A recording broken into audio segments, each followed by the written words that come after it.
Hindi na masolyo pero ang one step over. Aking burning forever. Nasa magkabilang daliri. Matusok na darayo magkanang mananabili. Alam ko mali pero boy ko dito naging ay, bala ang alay para sa aming mga kaaway ang mawalik sa aming hamahala. Huy nakahanda na, mag-epo ang kalaban ng ito na. Pero teka muna, ito ba'y katulad? Para mabigat na katanungan, ano bang pinaglalaban? Na dahil basagan ang buhay mo'y sasakripisyo. Kahit alam mo kung nga bulungan ng lisyo ang piligro at matatabuhay namin ay likap. Bawat luwang papasok, wala ang katuwa.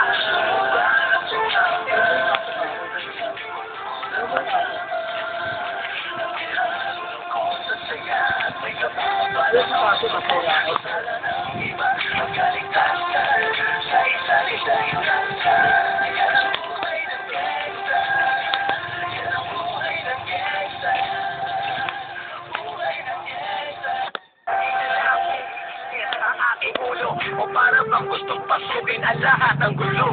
Ang pulo lumalabas pag pumusok na ang baril. Ang pag-ibig sa kalsada, yan ang aking papel. Ako ay laging gigil, kaya't minsan napapagsaba sa away ng iba, kaya't ito't napapahaba. Pero pag hinahamak, umiiral na ang buos ko. Di suntok, may tutok pa na lang sa isang putok.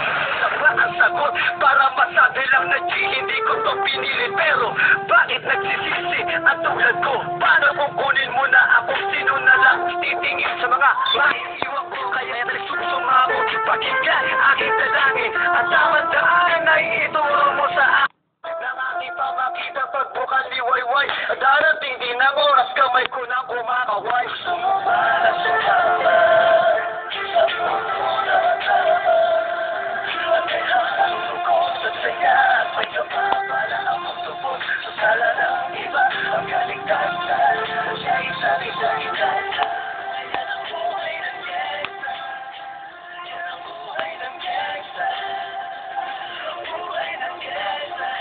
1998, buhay ko dito na ginugol 12 anyos ang laro sa mga lesbo magpahabol. Naging kakaiba ang pananaw sa kahidaran. Pinangarap na lahat ng gamay mapang ibabawan. Habang di na alintana ang mga tao'y lumipas. Tumandang walang tinapos, tila nagsayang ng oras. May mga tropang nangulungan at ibang di na lumbutang. May mga nagbuwis ng buhay at naging pasayad po sa ngunit. Tinuloy ko pa rin ang laban hanggang makilala ang pangalang OG Secret. Parang mayor ng Manila, hinawakan ng Corbera, permanent sa tubo. Tunay na ninong ng Velasquez sa troha sa tundo. Na ipagsabayan sa mga hamon kung antong magsapatayan. At walang tigil na putukan ng gante pag nalagasan. Ngunit isang katanungan ang naglalaro sa isip ko. Ito ba ang buhay na dapat manahin ng pangalan ko? Para